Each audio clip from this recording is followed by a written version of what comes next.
Ano kayo guys? Kaya ako sa mga resort. Sa pangin. Wala na akong gagamitin. Ano, Luxon? Ayaw na mabuksan. So, try natin ibilad sa ano, ay babad sa ano. Sa magaling babad to?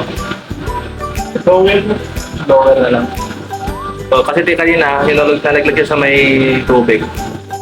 Pinapad ko siya sa may bigas, so hindi pa rin namubra. So, mamaya, try natin blower sa bahay.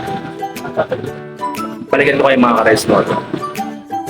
So dito mga ka-rice mo, susubukan natin siyang paganahin. So nakakapanghinayang naman kasi almost a year ko na rin siyang ginagamit bilang pagsisimula ko sa aking mini-vlog.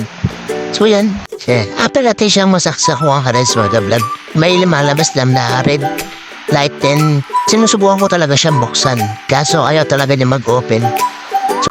Then tinawagan ko si OBR para sabihin sa kanya na nasira yung SJ cam camera namin. And sabi niya, okay lang daw yung camera masira. Huwag lang daw yung relasyon namin ang masira.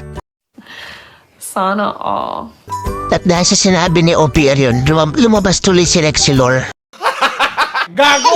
So ito na nga mga ka-rides mo ito, no? So dito na tayo sa bahay.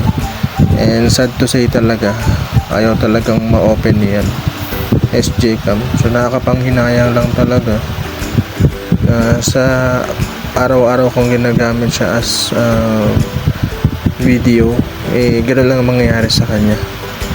So sa mga SJ cam user dyan is comment nyo naman kung ano yung pwede natin gawin solusyon para maayos natin si SJ cam. So yun lang mga ka-rice mo to, no? Maraming salamat sa mga patuloy na nanonood at sumusuporta sa aking mga ina-upload na video.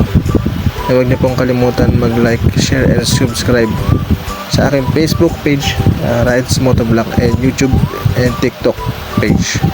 Yun lamang po at maraming salamat sa inyo. Magandang gabi and good night.